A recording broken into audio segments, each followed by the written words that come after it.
પ્રકરણ 16 જાત્રાફળી। ભૂપત વડોદરિયા। ભૂપતભાઈ છોટાલાલ વડોદરિયાનો જન્મ ધ્રાંગધ્રામાં થયો હતો। તેઓ લેખક અને પત્રકાર તરીકે જાણીતા છે। પ્રેમ અને પૂજા તેમની નવલકથા છે, તો કસુંબીનો રંગ અને જીવન જીવવાનું બળ તેમના વાર્તા સંગ્રહ છે। ઘરે બાહિરે તેમનો નિબંધ સંગ્રહ છે। ભૂપત વડોદરિયા ગુજરાતી સાહિત્યમાં જાણીતા લેખક અને પત્રકાર છે। તેમણે જીવનની નાની ઘટનાઓમાંથી મોટી વાતો લખી છે। જાત્રાફળી તેમનું સ્પર્શક લઘુ નિબંધ છે, જેમાં એક નોકરીવાળાનો પોતાના પરિવાર, શારીરિક તકલીફ અને સંજોગોને લઈને આંતરિક સંઘર્ષ દર્શાવવામાં આવ્યો છે। આ લેખમાં માનવતા, કરુણા અને ત્યાગની ભાવનાઓને અત્યંત સરળ શૈલીમાં રજૂ કરવામાં આવી છે। 8 કલાકનું ગધા વેંતરું કરીને હું સાંજે ઘેર જવા નીકળતો, ત્યારે અંગ થાકેલા લાગતા, પણ એ થાક રસ્તાની ધૂળ જેવો હતો। મોં અને હાથ પગ ધોવાની સાથે જેમ એ ધૂળ ચાલી જાય તેમ જમીને ઊભો થતો, ત્યારે પેલો થાક પણ ચાલ્યો ગયેલો જણાતો। હું ઝાઝું ભણ્યો નહોતો। 6 અંગ્રેજી સુધીનો જ મારો અભ્યાસ હતો, પણ મારો પગાર 100 રૂપિયા હતો। હું એક શેઠની નોકરી કરતો હતો। શેઠ 100 રૂપિયા વસૂલ કરતા હતા, પણ આજે 100 રૂપિયાએ ક્યાંથી? આ 100 રૂપિયામાં મારે અમારા 3 જીવનું પોષણ કરવાનું હતું, હું, માતા અને પત્ની। પત્નીનો સ્વભાવ થોડોક ઉગ્ર ખરો, પણ શિયાળામાં અગ્નિ જેવો હૂંફાળવો બની રહે છે, તેમ પત્ની મારી નાની મોટી આપત્તિમાં એવી જ મધુર અને સાંત્વનદાયી બની રહેતી। જો કે જીવન સંગ્રામ મારે એકલે હાથે લડવાનો ચારેય વખત આવ્યો નહોતો। સાચું કહું તો 100 રૂપિયા રડી લાવીને હું માના હાથમાં મૂકી દેતો અને મા જ ઘર ચલાવતી। આજની દુનિયામાં 100 રૂપિયાની આવક કોઈ મોટી વસ્તુ નથી, પણ માતા તો એને બાદશાહી પગાર ગણતી। જો કે એમાં ઢીલા થઈ જતા મારા મનમાં એ રીતે હિંમત પૂરવાની જ એની નેમ વર્તાઈ આવતી। આમ અમે સુખી હતા। અમારી નાનકડી દુનિયામાં સુખ અને દુઃખ હતા, પણ માતા પોતાના મનથી ક્યારેય દુઃખનો સ્વીકાર ન કરતી। કહેતી, દુઃખ કેવું? દુનિયામાં મોટું દુઃખ રોટલાનું, બાકી તો મનના બધા ચાડા। અમને પેટ પૂરતું ભોજન મળતું, અને એ માતાને મન મોટામાં મોટું સુખ હતું। 13 રૂપિયાના ભાડાવાળા એક ઓરડામાં અમારું ઘર હતું। ઘર બહુ સગવડવાળું નહોતું, પણ તેની નાની મોટી અગવડો અને ખામીઓને અમે અમારા ભાગ્યની ખોડ ખાપણોની પેઠે જ નિભાવી લેવાનું શીખી ગયા હતા, અને તેનો વસવસો ચારેય ન કરતા। આમ અમારો સંસાર સુખરૂપ ચાલ્યો જતો હતો। ત્યાં ઓચિંતો મારા શરીરે મને દગો દીધો। જાન સાથે અલેણું ઉખડ્યું હોય એમ લાગ્યું। હવે મને સાંજે જે થાક લાગતો એ જાણે સહેલાઈથી ખંખેરી શકાતો નહીં। સાંજે હું ઢગલો થઈ જતો, શરીર ગારા જેવું થઈ જતું, આંખો બળતી, માથું ભારે ભારે લાગતું અને ઘેર આવીને ખાવાની ઈચ્છા ન રહેતી। મોંમાં મોળિય આવ્યા કરતી। શરીરમાં થયેલા આ ફેરફાર માંથી કેમ અછા ન રહે? બેટા, દિયે દિયે તારું શરીર પીળું હળદર થતું જાય છે, ખોરાકમાં સાવ ઉતરતો જા છે। ઠીક ન હોય તો કોઈક દવા લે, ડાક્ટર વૈદ્યને દેખાડ।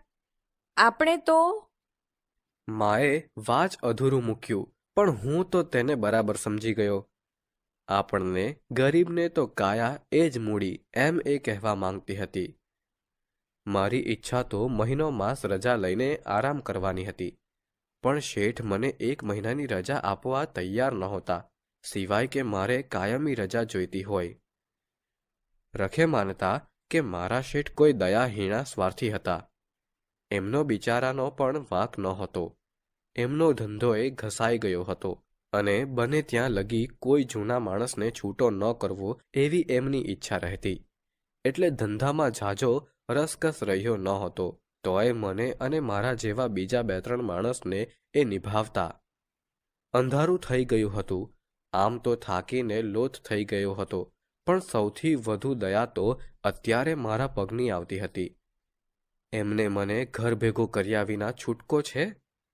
રસ્તામાં થયું કે ડાક્ટર પાસે જતો આવું.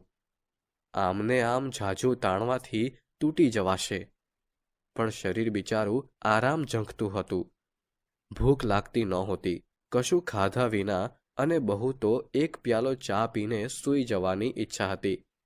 પણ મારી રાહ જોઈને ભૂખ્યા બેઠેલા મા અને પત્નીનો વિચાર કરતાં જ એમ થતું કે કેમ ખાવું નથી.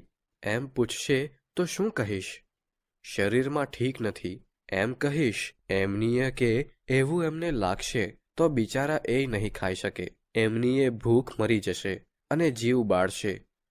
જૂઠું જ બોલીશ. કહીશ કે પેલો પાનાચંદ મળી ગયો હતો. પાનાચંદને તો તમે જાણો છો ને? એનો કાઠિયાવાડી આગ્રહ તમે ક્યાં નથી જાણતા. ભૂખ નથી લાગતી એમ કહેતા કંઈકને એણે પોતાના કાઠિયાવાડી આતિથ્યનો પરચો બતાવી ડઝન રોટલી દાબી જતા કરી દીધા હતા. હા, એ પાનાચંદ પરાણે ઘેર લઈ ગયો અને જમવા પણ બેસાડી દીધો. ઘણી હા ના કરી પણ એ તે માને. કહ્યું કે બિચારા બા મારી રાહ જોઈને બેઠા હશે, પણ ન જ સમજ્યો. ઘેર જઈને આ જૂઠનો આશ્રય લઈને મેં ખાવાનું ટાળ્યું. મા અને પત્નીએ ખાઈ લીધું. મારો થાક છુપાવવા હું મથી રહ્યો હતો. માતાની આંખો મારું નિરીક્ષણ કરવામાં ન રોકાય એ માટે મેં વાતચીત ઉપાડી. છે કોઈનો કાગળ? હા, કાકીમાનો છે. ગુરુવારે કાકીમા અહીં આવે છે. કાકીમાં એટલે મારા બાપના કાકી. એ મારા વતનના ગામમાં રહેતા હતા. 5,000ની વસ્તીવાળા મારા વતનમાં એ જૂના પુરાણા બાપ દાદાના નાનકડા ઘરમાં જીવતા હતા. કાકા નહોતા. દાયકા પહેલા એ ગુજરી ગયા હતા. કાકી માને કશું સંતાન નહોતું. એમની ઉંમર હશે 50ની આસપાસ. મારા વતનના એ નાનકડા ગામમાં જ એમની દુનિયા સમાઈ જતી હતી. અત્યારે એ અહીં શા માટે આવતા હશે? મેં માને પૂછ્યું. અમસ્થા કે ખાસ કાંઈ? એમને જાત્રાએ નીકળવું છે. મથુરા, વૃંદાવન, બદ્રીનાથ, રામેશ્વર બધે જવાના છે. અહીંથી વનરાવન દાસ જવાના છે. તે એમની સાથે એ જઈ આવે. નીકર એ બિચારા એકલા તો થોડા જ જઈ શકે. કોક હારે જોઈએ. કાકીમાં નિઃસંતાન હતા. કાકાભા ભગવાનનો માણસ હતા. એ ઈશ્વર ભક્તિમાં જ લીન રહેતા. કાકીમાં કાકાભાના અવસાન પછી ઈશ્વર ભક્તિ તરફ વળી ગયા હતા. પહેલાં તો એ કહેતા, એકલાનો તે કાંઈ અવતાર છે? શું રાંધવું, શું ખાવું? 2 વર્ષ એ સૂનમૂન રહ્યા. કાકીમાનું ખસી જશે એમ બધા માનતા, પણ કાકાભાની ઊંડી ધાર્મિકતાની પડેલી અસર કાકાભા જતા ઉપસી આવી અને કાકીમાં ઠાકોરજીની પૂજામાં ચિત્ત પરોવા લાગ્યા. પછી તો કાકીમા માટે ઠાકોરજી એક જીવતી જાગતી વ્યક્તિ બની ગયા હતા. સવારે ઠાકોરજીને જગાડવા, દૂધ ધરાવવું, જમાડવા, બપોરે પઢાડી દેવા, 4 વાગ્યે પાછા જગાડવા, દૂધ ધરવું, રાત્રે જમાડવા અને પઢાડવા એ જ એમની દિનચર્યા બની ગઈ. પહેલાં તો એ કાંઈ રાંધતા નહીં, પણ પછી એ બધું ઠાકોરજી માટે રાંધતા. ઠાકોરજી કોઈ જીવતી વ્યક્તિ હોય, ખાવા પીવા સંબંધી એમને પણ ભાવા અભાવા હોય તેમ ઠાકોરજીને જાણે પૂછી પૂછીને એ શાક કરતા, દાળ ઓરતા અને બધું બનાવતા. પતિ સેવાનું રૂપાંતર પ્રભુ સેવામાં થઈ ગયું. ધાર્મિક વૃત્તિના કાકાભાનું સ્થાન કાકીમાના જીવતરમાં ઠાકોરજીએ લઈ લીધું અને એ જ એમનું સર્વસ્વ બની ગયા. કાકીમાના દિયર નાના કાકાભા એમને માસિક ખાધા ખર્ચ 30 રૂપિયા આપતા. એમાંથી થોડું ઘણું વધારીને કાકીમા પુણ્યદાન કરતા. એમની પાસે 501 રૂપિયા રોકડા હશે. તે એમની જાત્રા કરવાની છેલ્લી ઈચ્છા પૂરી કરવા માંગતા હતા. માને મેં પૂછ્યું, કાકીમા અહીંથી જાત્રાએ જવા ક્યારે નીકળશે? ગુરુવારે અહીં આવશે ને રવિવારે રવાના થશે. હે બચ્ચું, હવે ડાક્ટર પાસે તારે ક્યારે જવું છે?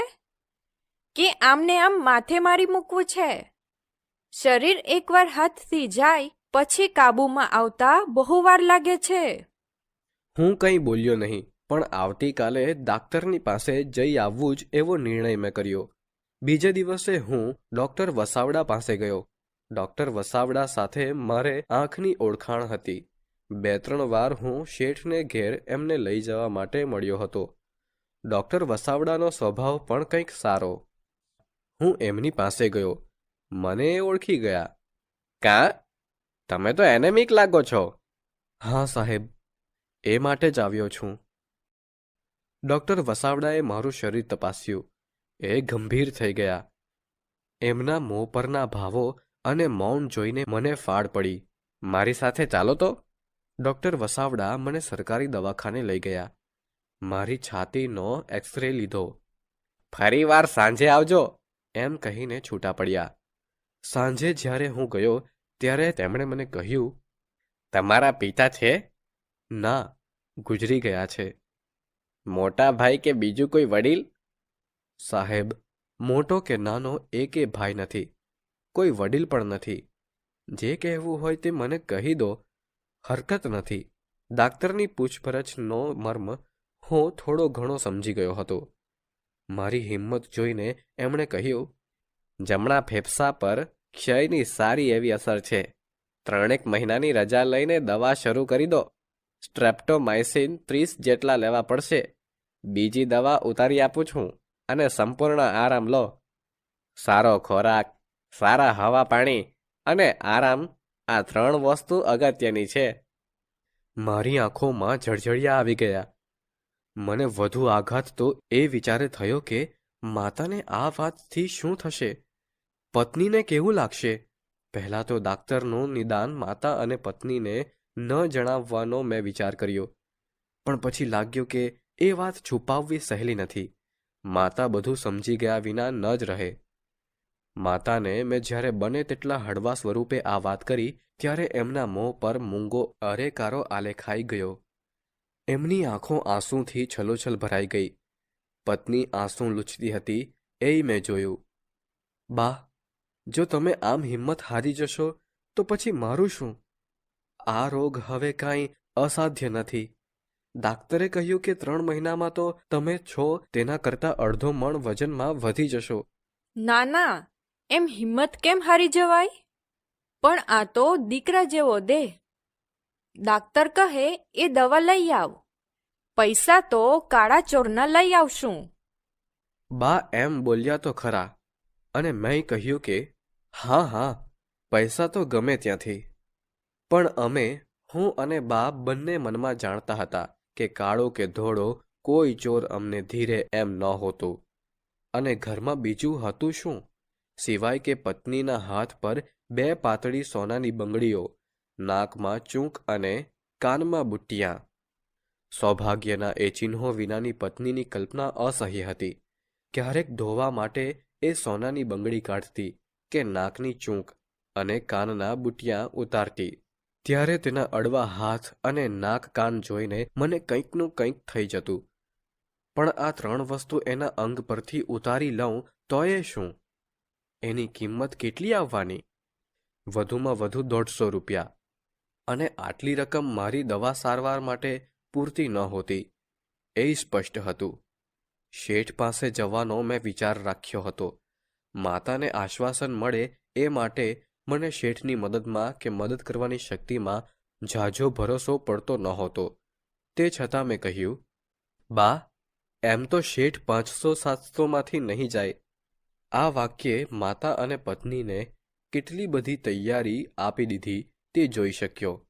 શેઠને હું પૈસાનું તો ન કહી શક્યો, પણ મારા રોગની વાત કરી. શેઠે મને મહિનાની રજા અને 57 રૂપિયા રોકડા આપ્યા. ગુરુવારે કાકીમાં આવ્યા. મને બિછાનામાં જોઈને એમને નવાઈ લાગી. માએ જ્યારે મારા રોગની વાત એમને કરી ત્યારે એમની આંખો ભીની થઈ અને સાદ રુદનભર્યો બની ગયો. એમની વાત્સલ્યભરી આંખો અને શ્રદ્ધાભરી નજર હું જોઈ રહ્યો. એક વડા બાધાના કાકીમાં મૂર્તિમંત પવિત્રતા અને ધાર્મિકતા જેવા લાગતા હતા. ઠાકોરજી સુવાણ કરી દેશે. તમારા જેવા ગલડા બૂઢાના પુણ્ય પ્રતાપે. કાકીમાં, શરીર તો સારું છે ને? ભૈલા, મને તો પાણાય નથી પડતા, પણ તને આ ક્યાં થયું? કાકીમાં, એ તો શરીર હોય તે હાલ્યા કરે. રૂઢી રીતે જાત્રા કરજો અને અમારા વતી દર્શન કરજો. કાકીમાં કાંઈ બોલ્યા નહીં. શુક્રવારે વનરાવન દાસ આવ્યા. એ 45 વર્ષના કાકાભાના જૂના સંબંધી હતા. મોટી મોટી મૂછોવાળા અને ભરાવદાર શરીરના વનરાવન દાસની ધાર્મિકતા પણ એમને જોતા જ જણાઈ આવે એવી હતી. ત્યારે ભાભી, જાત્રાની મેં બધી તૈયારી કરી લીધી છે. બધું ભેળું લઈ લીધું છે. કો, તમારે કાંઈ બીજું લેવાનું છે? બામની શીશી અને બીજી થોડીક દવાઈ લઈ લઈશ. કાકીમાં આવ્યા ત્યારે તો યાત્રાએ જવાના ખૂબ ઉત્સાહમાં હતા. એમના વૃદ્ધ કરચલી યાળા મોં પર પુનિત યાત્રાધામોના દર્શનની અભિલાષા સ્પષ્ટ કળાતી હતી. પણ અત્યારે તે ઝાઝા ઉત્સાહમાં લાગ્યા નહીં. કા ભાભી, કેમ કાંઈ બોલતા નથી? વનરાવન દાસ, હું તો જાત્રા માંડી વાળું છું. વનરાવન દાસ અને અમે સૌ નવાઈ પામ્યા. શું કહો છો ભાભી? બધું તૈયાર થઈ ગયું છે ત્યારે હવે? હાલો ને ભાભી, આવો લાભ કેમ જતો કરો છો? આ તો જીવતરનો લાહવો છે. પૈસાનું તો કાંઈ નથી ને? ના ના, 500 રૂપિયા તો મારી પાસે છે, અને એનાથી વધુ ન જોઈએ. અરે 500માં તો ભયો ભયો. પણ વનરાવન દાસ, હું તો જાત્રા માંડી વાળું છું.